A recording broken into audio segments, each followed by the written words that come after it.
Welcome to the Down South Hunting Podcast, episode number 10.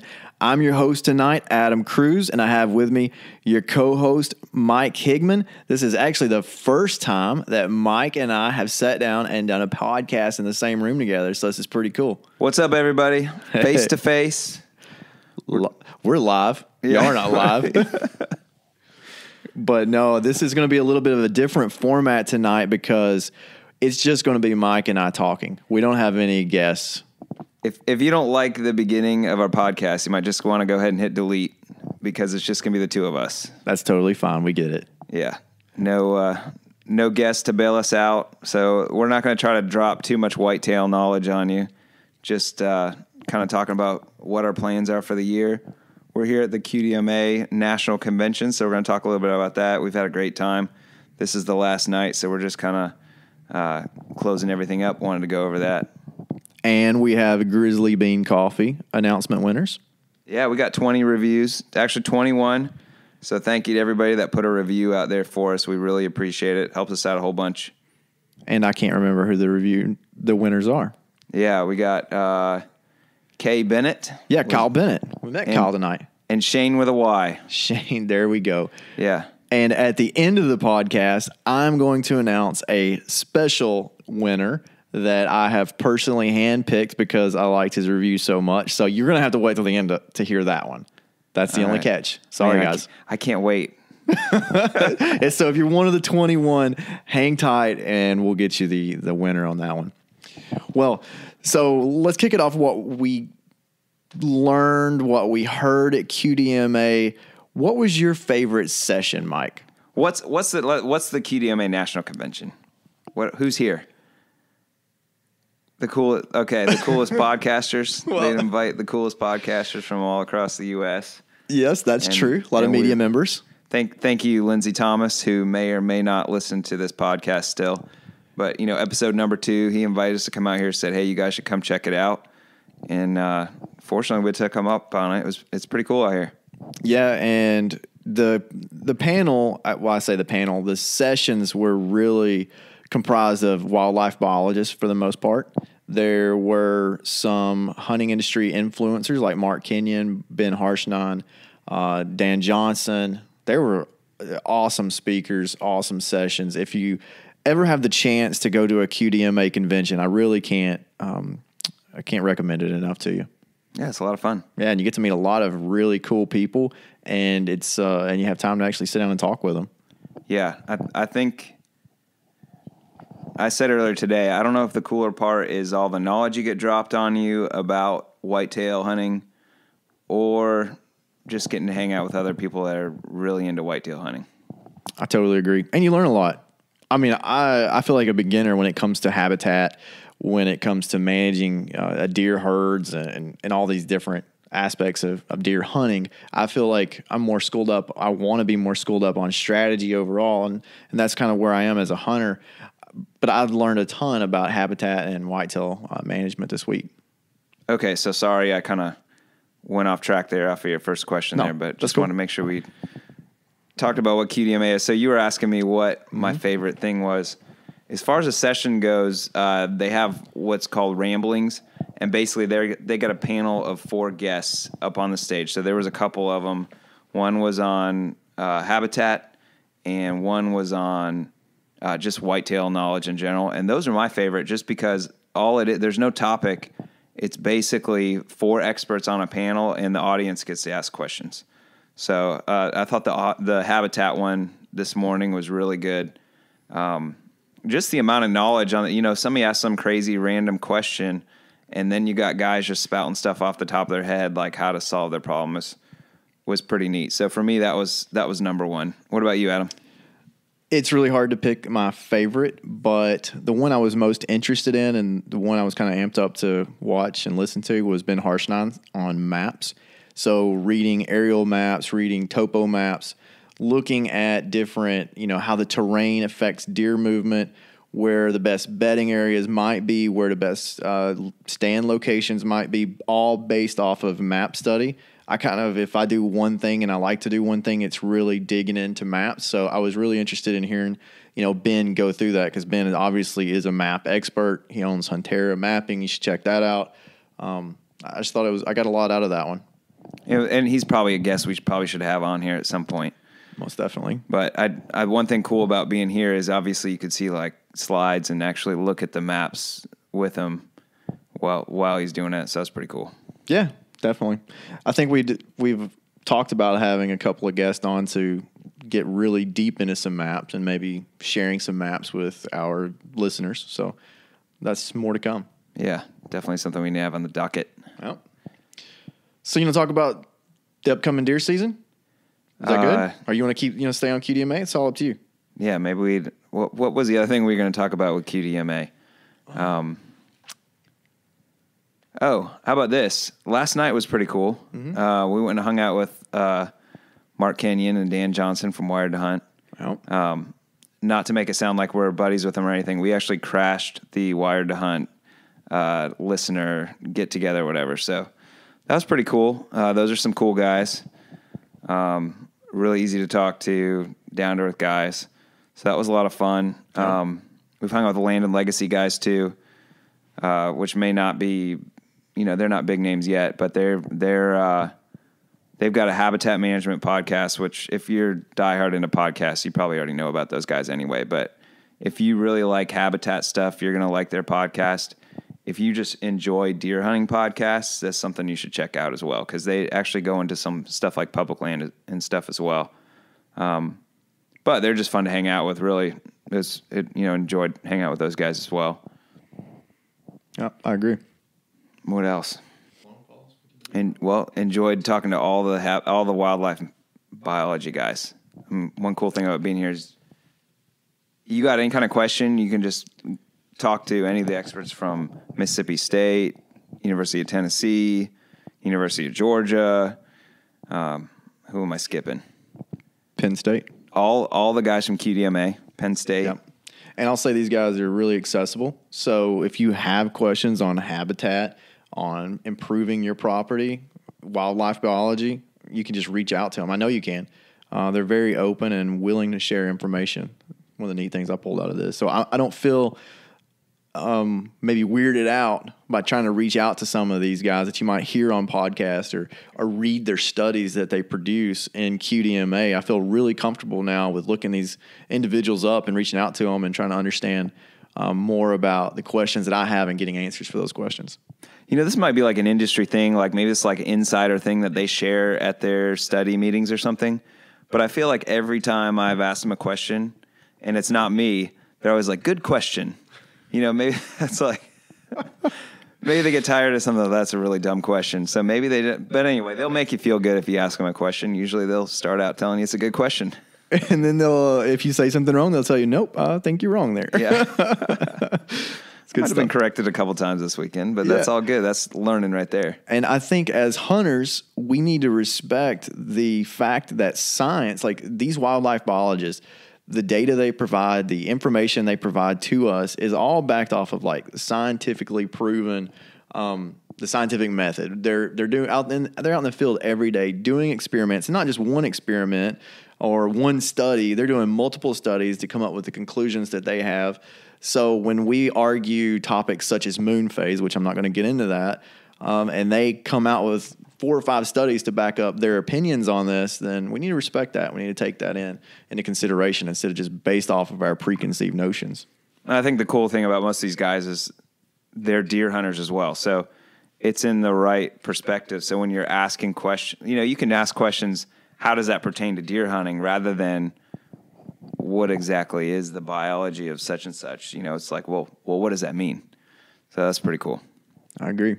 And we were able to record another podcast earlier today, so that'll be the next one we put out.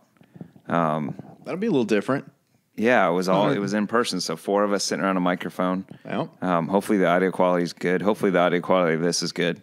We're going to try to do these with minimal editing, so please give us a little bit of forgiveness if there's some some lack of audio quality, but we're doing the best we can on it, obviously. Yeah, today's was we were doing it out there at the convention in a hall where we had people going by and sirens going off, so there's going to be a lot of background noise on that, but I think it's going to be pretty clear because we did listen to a sample, and actually maybe the audio quality might be better, just have a little background noise. It's not like we have some crazy high standard to meet with that, so. Yeah. Well, you want to get to the deer season? You cool with that? Yeah. The only thing, who was the podcast with today? John Livingston from Deer Lab. Yep. And then Dr. Also very cool guy to hang Dwayne, out with. Dr. Dwayne Fun, can't pronounce his name. Sorry, Dr. Dwayne from Penn State University. Well, he works for USGS, I think, as a wildlife biologist, but he works at Penn State, and he goes through all of that on the podcast. So I'm not going to try to. He actually had one of my favorite seminars as well. Yeah. And he studied the movement of a buck and a doe on public land in Pennsylvania. I know it's not the South, but it was a great study.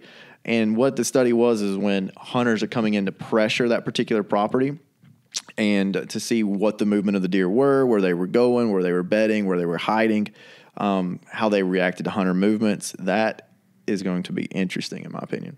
Thanks for butchering Dr. Dwayne's name, too, because No, that's cool. When we did the podcast, well, that was take two right there, because that explaining exactly what he did, he does a way better job than we do. But regardless, he works with GPS collars and students studying them, which is really cool. So we went over some cool stuff with that, and John had some really cool stuff to share, like an elk hunt as well. So, yeah, that was a good time. Yeah. All right, so I'm going to ask again. Can we talk about deer season? Absolutely. Yeah. So you want to talk about? You want to go first? You want to talk about your deer season coming up? Yeah, that sounds good. So a couple weeks ago, I went up to that new property. We already talked about that, which I'm really excited about hunting. So I wanted to put some cameras out, and also I'm going to be staying in a trailer that my aunt and uncle own. So number one priority was to get up there and start cleaning that thing up, because it's been 3 years since anybody's lived in it.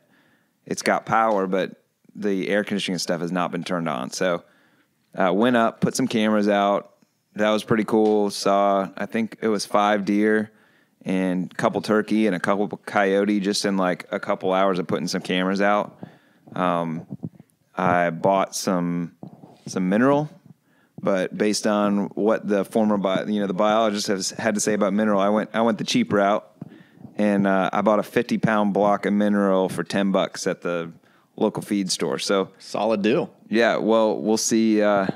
We'll see how that comes out. Yeah, hunting deer deals isn't necessarily the best place to buy minerals, since shipping's a little rough. So it's not going to hurt my feelings if you go buy that at a local feed store. But we'll see.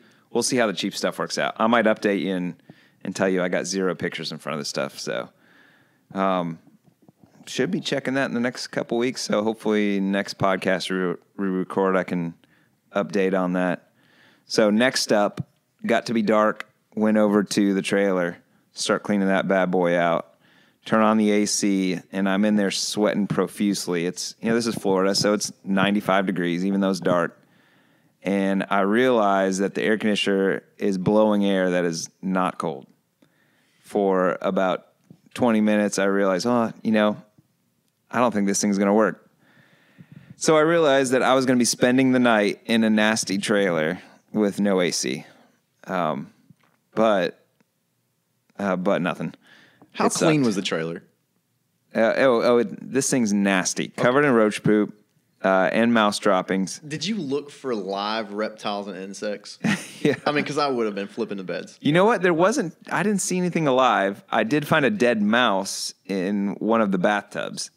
So what I decided to do, I shut that. There's 2 bathrooms. We shut that one off. That wasn't going to be part of the stay. So I think I was up to like 1 a.m, just cleaning floors and mopping and vacuuming. So I got one bedroom, 1 bathroom, and the kitchen area cleaned out pretty good. So the goal is to have it so I can bring my family up and stay for a weekend. I wanted to get it clean enough. So I got some more cleaning to do. I shut some of those rooms off. I did dispose of the dead mouse the next morning. It was dried out real good, so it didn't smell real bad. I think it's pretty cool you have a deer camp now. I mean, that's pretty neat. That's not something I've ever had, is like a legit go away from home deer camp. So that's neat. Man, I'm excited about it. I'm not worried about a little dirtiness in the trailer. For getting to hunt this property, it's well worth it. And man, I'm not even having to pay for it. So it was a hot night. I sweat quite a bit, but well worth it. The things we do for deer. Definitely. So you're going to hunt there primarily? Yes. But you got some public land you hunt too, right? Yeah, and we'll see, public land might be taking a little backseat this year, but honestly, I didn't get any quota draws this year. I put in for a few that I was hoping to get, but honestly, most of them I was just trying to gather. Florida has a preference point system where if you don't draw, you get a point, and it works for every area. So it makes me more likely to draw next year. So a lot of the areas I was just looking to get a point because I'm not giving up on hunting public land, but I'll be probably hunting this private property most of the year. My dad's still got that 100 acres. I'm going to be hunting that some as well. That's in Florida too, right? Or is it Alabama? No, that's Florida as well. Okay. So, my uncle's got stands set up on all his existing food plots. So, and in the past, all the food plots have just been done by a forest company. No soil test, no fertilizer, just basically running a disc and dropping seed in the ground in October or something. So I did get soil tests, and it definitely needs lime, definitely needs fertilizer. But I'm kind of working with them as far as like getting the ball rolling and getting the stuff done, because I think they kind of feel like, well, the other stuff always worked. So, why change it up? So I'm working with them. We'll find out what we can do. I'm thinking maybe I'll just try to get to change a couple food plots before the season starts, but season's coming quick. So they've got stands on all those food plots, but really I like to hunt off of food plots because I'm looking hopefully for more mature deer, which I'm not expecting them, even though there's not a ton of pressure.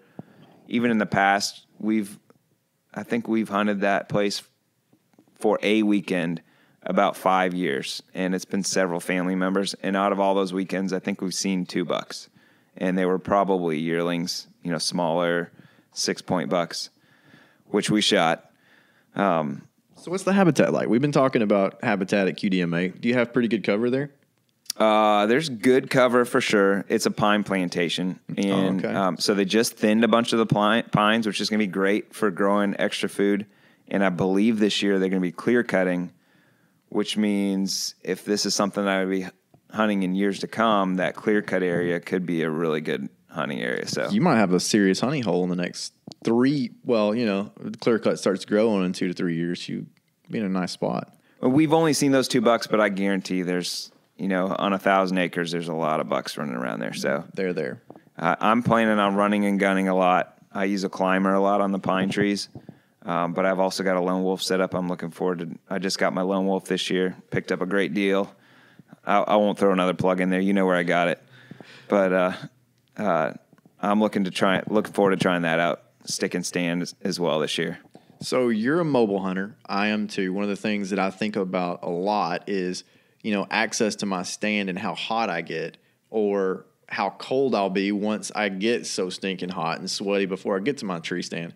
What are you wearing to the tree stand as far as camouflage clothing? I don't care if it's camo. Just what kind of clothes are you getting to the tree stand with, and what are you doing once you get there? So here in Florida, we'll get a cold snap, which obviously I'm going to want to be hunting then. And a couple years ago, actually, when I hunted this property, it actually snowed while I was hunting, which was crazy. That is crazy. I didn't even realize it snowed in Florida. Now, if a northerner saw what happened, they probably wouldn't call it snow.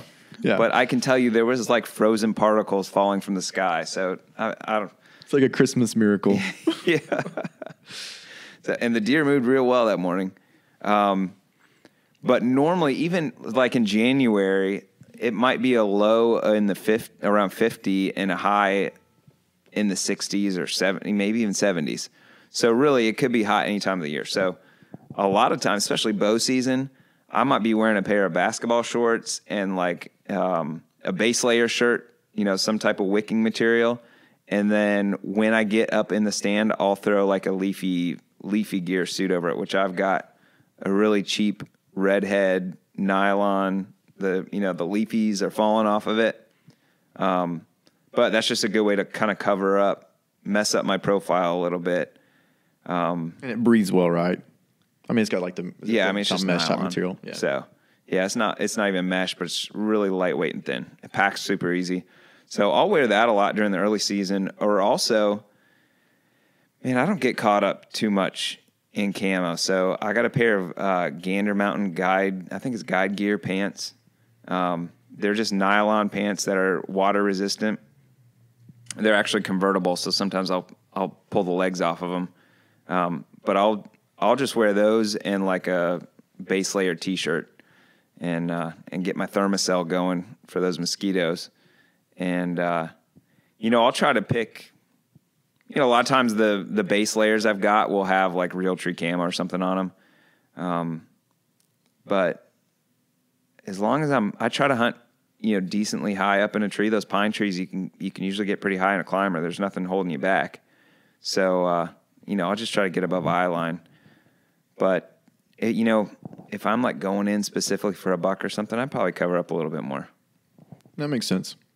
What about you? I know you've got a lot of experience out west, which has kind of opened your eyes to some better quality hunting clothing, which, I want to take some of your advice this year and get into some of that. So maybe you can kind of talk about what some of your favorite stuff is. So I consider clothing gear. I think Sitka has it in their slogan or one of their taglines, that turning clothing into gear. And although I don't own a stitch of Sitka, I wish I did. Sitka wants to send us something, that'd be great. But I do consider clothing gear at this point and where I'm at in hunting. And it really is because of going out west and learning about the wicking materials and of clothing, different fabrics, durability, those types of things. Because as we all know, as whitetail hunters, especially living in the South, you walk in with a tree stand on your back, you walk, let's say, a mile to your destination, you're going to get sweaty as all get out. And if you have a cotton shirt on or like some cotton pants or cotton base layer, like the old thermals used to be, you're going to get sweaty, and that sweat is going to stay there, and it's not going to go anywhere. It's just going to basically stay next to your skin and make you freeze to death 1 hour after you're up in your tree stand. That is no good for anybody. So going out west, I learned the first type of material I learned about was merino wool. So if any of the listeners don't know about merino wool as a base layer, there are a bunch of companies out there making some good merino wool.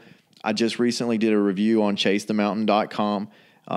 You can go to ChaseTheMountain.com, look at QU versus First Light. That's the two that I've really dug deep into. That's a good article, by the way. I appreciate that. Yeah. Thank you. Yeah, it gets into it pretty deep. So I thought it was real good. Read that article, kind of what I think about which ones are best to use. But the real gist of this is I believe you need a good pant that does the same thing, is breathable, it's durable, it doesn't pick up a lot of burrs, have the merino wool as a base layer top. And literally when I'm walking in, I'm going in with the least amount of clothes on as possible. And that's, pants, base layer shirt. Everything else is either strapped to my backpack or in my cool little fanny pack that I got rocking. If I can strap anything or put anything in that. So you're a fanny pack guy, huh? Yeah, I usually, I'm like the tourist attraction guy. Yeah. I wear it on the front too. Yeah. I'm a mobile hunter, so I really don't have room for a backpack. Hey, it's utility, man. It works out good. But once those Europeans got it figured out. Once you get up in the tree stand and you have this, really at the base of the tree. So at the base of the tree, I'll actually start putting on my outer layers. Usually I'll put a vest on top of my merino, and then I put on a jacket with bibs, and that is plenty for hunting anywhere in Tennessee or south of Tennessee, in my opinion, unless you're super cold natured. So maybe let's hit on merino real quick, because I know from Listen Deals and stuff on it, done some research into it, and that's actually one of the pieces that I want to get before this season is a good piece of merino base layer, at least a shirt or a quarter zip top. What makes merino so cool? One of the first things is the fact that it has a an anti-press. It's not anti-press. Antibacterial, I believe. Yes, antibacterial. So when you sweat in your underarm, your pits, it may stink at first just because of your BO, but it doesn't hold your BO. So after days of wearing the same shirt, I've literally went 5 to 7 days wearing the same shirt. Well, actually, I went the entire turkey season wearing the same shirt without washing it. Is that because you shot something the first week and it was like you didn't want to wash the luck off? No, it was because I wanted to test the shirt. I wanted to test the stink. I'm not naturally a really stinky dude, so that's kind of cool. But I still stink. I still got BO. But the fact of the matter is that stink doesn't stick to your clothing. It literally will not stink unless you're awful smelling dude, which you might be. I don't know. But it does a good job. It's not like Under Armour. So if you wear Under Armour or synthetic or cotton, wear that for 3 days straight and tell me how your pits smell. It's going to be awful. It's not that way with merino. That's the first thing. The other thing is it wicks moisture really well. We talked about it the other day. There are some synthetics out there, some from QU, from Sitka, that I believe, they're stated that they will actually wick better than merino. The only reason I haven't tested those synthetics is obviously price. I'm already invested in merino. And the second is I just can't fathom that there's anything better than merino at this point. I think the thing is they dry faster. They do dry fast. Yeah, that's it. Yeah, because merino hold a little moisture. Yeah. But it doesn't hold it for that long. I've tested this, Colorado, Montana, tree stand in Tennessee. I've got some serious testing into these merino products, and I just have no complaints, 0 complaints. And I think it's worth mentioning that it doesn't itch. Oh, yeah. Well, merino some of them are little. Itch. Okay, when you say they don't itch, there are a couple of them out there, especially when they first started developing merino. They had a little bit of itch, but it wasn't like the normal really itch. But it did have a little bit of a twinge to it. Most of the brand new merino products out there do not itch at all. Well, a lot of these are meant to be worn as base layers, right? Yeah, because next they're so good skin. at wicking. Yep. Yeah. Definitely. Well, I'm going to have to try it out. I'm going to keep my eye out for the right deal. Yeah, and I mentioned in my blog post that every piece of merino wool that I've ever purchased has been between 20 and 60% off. I usually wait till right after deer season, and that stuff, it literally, you'll find it for 60% off if you go to huntinggeardeals.com and look for it. I think a lot of times Icebreaker is not they sell camo stuff, but they're not a strictly hunting brand. Mm-hmm. But they are really big into merino. So I know Icebreaker, a lot of times you get deals on that. But wait, because they are high. They're as expensive as QU, First Light, and Sitka. But when they have a deal, it's a good deal. Yeah. No. This is kind of like an off-the-wall kind of tip. We didn't even talk about this before. But I read a tip online, which I think is pretty good, for heavyweight merino. Actually, I've heard what is better than merino is alpaca. Really? Yes, which is, from South America, alpaca wool. And normally, if you want it, usually what happens is alpaca is used in conjunction with other wools and that kind of stuff. So a lot of times it'll be a heavyweight sweater or something. But alpaca wool is lighter. And what you can do is buy an alpaca sweater on eBay, and it might just have some ridiculous pattern on it. Probably the crazier the better. So this is not going to be your outer layer. But if you need a bulking layer, something to keep you warm, you can get these things for $10 or $15 when normally they'd be, $150, $200 if you were to buy something designed for hunting or mountaineering. But it's the same material. It just has some crazy, it'd be from the 80s, some crazy logo. So anyway, little tip for you out there. That's interesting. If you're in high performance, yeah. So that's something I always forget that's something I want to do, but I think I might need to do that. And of course, take some selfies maybe when I'm wearing it in the tree stand. Hey, and another piece of clothing that most whitetail hunters aren't used to using in everyday life or in a tree stand, and it's a little bit noisy, especially if you're going to bow hunt, but if you're gun hunting, a puffy jacket. So literally, Google puffy jacket, go to QU, go to First Light. I'd actually go to QU on this one. I really highly recommend theirs. They got the Kenai, they got the Super Down. Matter of fact, they got the Super Down at 30% off right now if you're listening to this before the 25th, I think.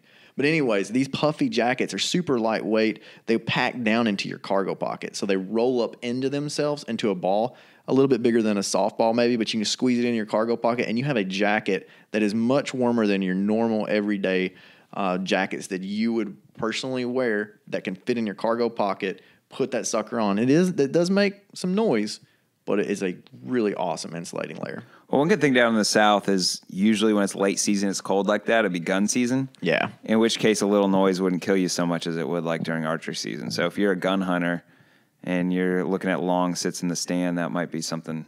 Just awesome. Yeah. It'd be awesome to have. I know a lot of people sit in box blinds come gun season. I mean, most of our seasons in the South go from September all the way to early January, mid-January. I think Alabama even gets into February. So you're getting into some colder weather, and you need a little bit of insulation. That's a good one to do it. I bought a jacket at Kroger for $50 that was just as good as another hunting jacket that I'd bought, and I sold the hunting jacket. We don't have Kroger in Florida, but I think when I think of Kroger, because you mentioned there's something else. That's what I was just going to say. It's a grocery Kroger store. Okay. Yeah. So you can pick these things up at Amazon cheap. I think there's on Amazon they're like $50. Yeah. Perfect jacket for, just packing it in. Was it? Did you write something about that in your review? I did, yeah. I remember reading that somewhere, yeah. Okay. Cool. Well, how about your hunting season? What do you got coming up? Oh, I've got a lot of new properties, new locations that I'm actually going to hunt. Picked up a new location close to my house. Probably 15 minutes will get me, maybe not even that, of drive time to get to the stand. And I haven't had that in years. So yeah, I'd love that. Yeah, to have a property that close, I'm really stoked about. I didn't get access to this property until late spring, early summer. There's some trees down. I haven't even been able to scout it, but one time really driving through it, done a lot of map type scouting. So I'm really interested to get some boots on the ground. I'm probably not going to pressure that place too much. I plan on throwing 2 trail cameras out in different locations that are really easy for me to access without bumping deer. I think really I can literally drive up to it, drop off the minerals, trail camera. I don't have to get deep into the woods. So I'm not going to bust up through that particular property until maybe getting closer to the rut. I might kind of insert some mobile type setups a little deeper than normal than I would, just to see what's on the property. And if I mess up some hunting for myself this year, it's going to happen. My main mission this year is not to kill a deer off that property. It may sound weird, but it's to learn about the property. It's learning, where the deer are moving through the property, where they really try to seek different hiding places, bedding, cover, whatever. That's the mission this year for that particular property. How big is that piece? It's 80 acres. Okay. And it's really steep, hilly terrain. It's tough. When I walk up in the mornings with a tree stand on my back, I'm not really sure how much elevation I'm going to gain, but it's going to be a workout for sure. So is that something you're going to hunt just basically whenever you want, whenever you can, or are you going to try to hit that maybe if there's a cold front and you're at home? What's your idea with that? Well, I only have certain weekends that I really want to hit this place.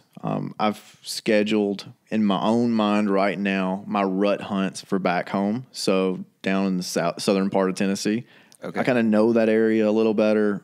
I really want to invest a little bit more time this year down there. It hasn't been pressured in a long time. So historically on that particular property, when we don't pressure that property, there's some good deer killed off of it. Does that property have a bunch of set stands already?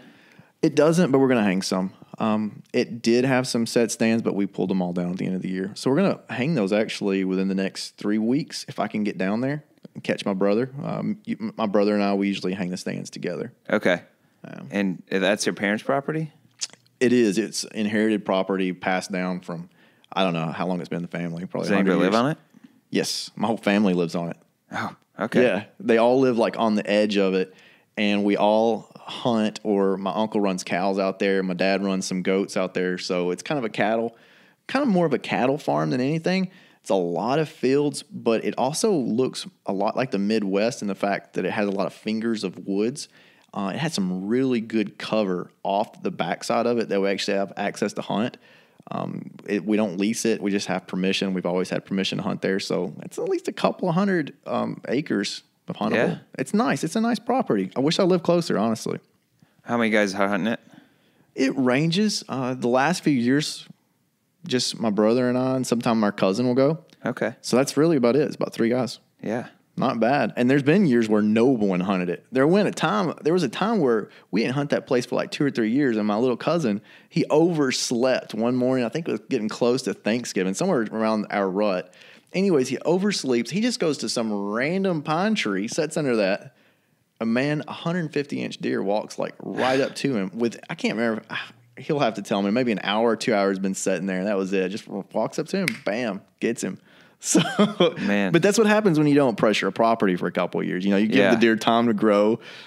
You can do some silly things and kill it. But that was so. Awesome. Tell me this: if you got cameras out there and you get pictures of a 160-inch buck, are you showing your dad and your uncle and your brother and your cousin, or you're like, oh yeah, I got a couple good pictures? Okay, so I'm a jerk.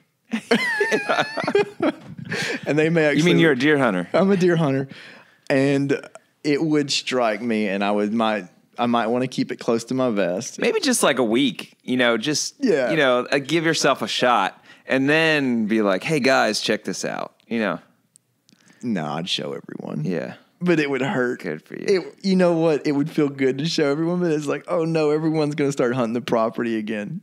But that's okay. Yeah. Because it's all fun. A matter of fact, I want to start trying to get more involved with my family in hunting again. So I think that would be kind of cool. Yeah. We haven't really done that other than me and my brother. He's kind of like my hunting partner.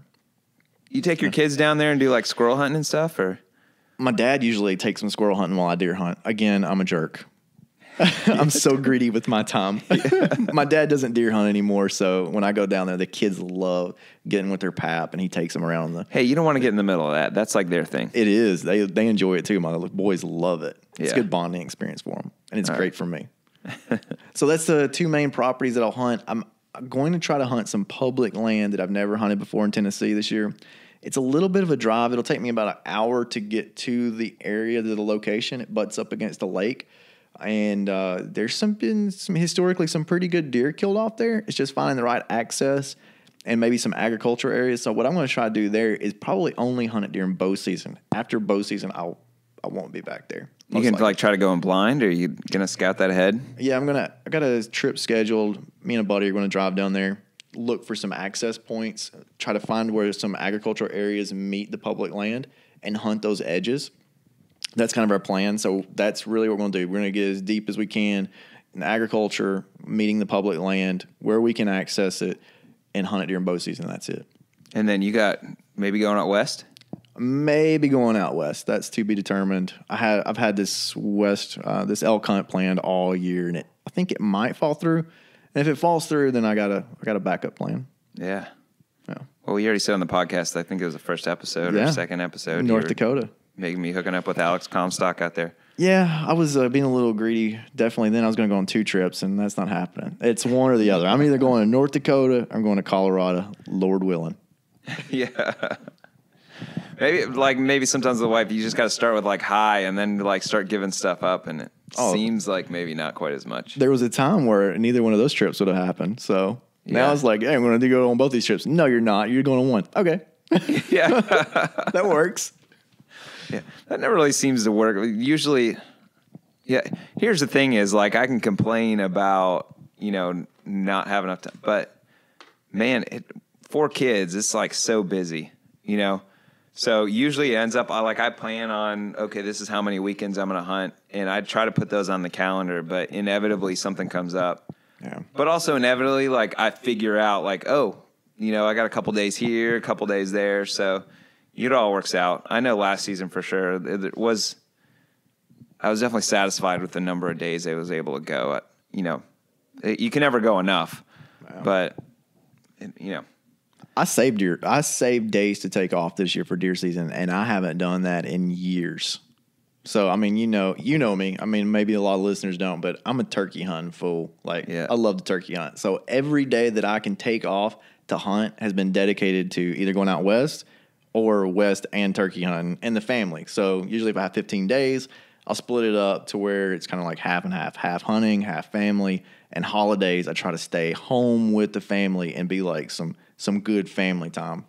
I I love deer hunting in the South. I'm eating up with it. I'm 100% satisfied doing it. I'll be honest, there's a little part of me, of course I'd love to go elk hunting or something out west. There's a little part of me that's scared to do that because I feel like if I go once, then I'm always going to be thinking about wanting to go back. Yeah, you'll start some website like called Chase the Mountains or something, whatever that Chase is. the Mountain 2. I think that domain might be available. Maybe. But if I never go, then I'm not. I've been out west, and I spent a summer out west when I was in college out there. And it's beautiful. I love it. I got into hiking and climbing and all kinds of cool stuff like that. But at the time, I wasn't really into hunting, which is great. Like I spent the summer at Yosemite National Park. There are like mule deer that like walk around in the campground, like there. And at the time, it was in. I was in there. It was during the summer, so left I think early August. So they're still in velvet, but some like really nice bucks. But they just like hang out in the campground. Of course, lots of bears and stuff out there too. But at the time I didn't hunt, so I didn't really know what I was looking at, other than, I knew they were mule deer and they were cool. So I think it's kind of good to be naive for me right now because there's no way I'm going out west every year. So, man, I love hunting in the South. You know what? If that's your ideal on it, maybe you should just like stick to the whitetails, but you gotta set a date, like 5-10 years out, whatever. Set a date and say, I'm going on a DIY elk hunt. I do think maybe I need to like start collecting some points that way. Yes. Because I know at some point I want to do it. So I start collecting those points. And when I do go, it'll be a lot better opportunity than if, it seems like so many guys just like, okay, I'm going to Idaho because it's easy to get a tag. But I've heard that's a tough hunt. Yeah, it can be. It's pretty rugged out there. But actually, we just talked to John Livingston about that today, and it went pretty well for him. Yeah, he killed one within the first few hours. Yeah, spoiler alert. Oh, yeah, my bad. Yeah. But in all reality, if you live in the South, if you think that you want to go out west to hunt, you just need to literally put in for some points.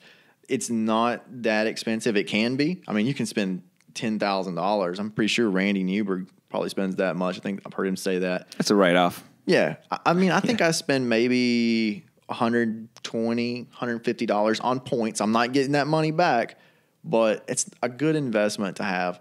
So if you check out, again, I wrote an article on this, ChaseTheMountain, and look at, just type in the search elk, and it'll pull up my elk hunting draw strategy, and it's really, really simple, and it doesn't cost that much money. If nothing else, you can spend $50 and put in for preference points in Wyoming, and everyone should be doing that and make the tag creep go up, and I'll never draw a tag. That'd be great. Do you know how much it is to just start collecting points in Montana for elk?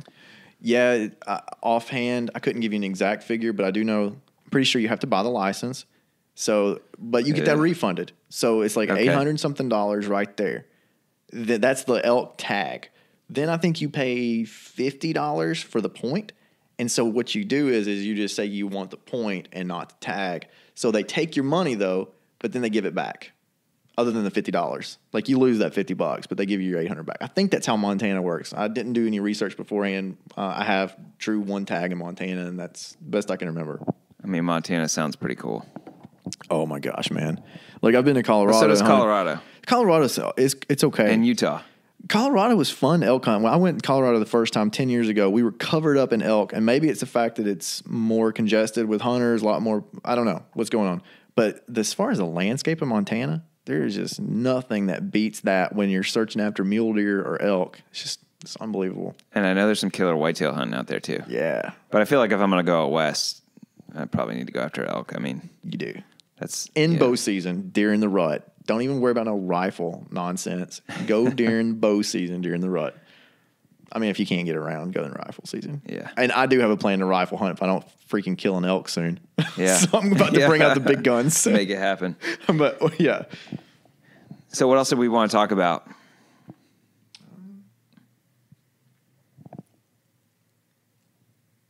Yeah, I think we covered most of what we were going to go over. Yeah, I think so. I think it's a wrap. Sounds good to me. So hopefully you enjoyed this podcast. A little bit different than normal. We're not going to do this all the time. Don't worry. This isn't the new direction.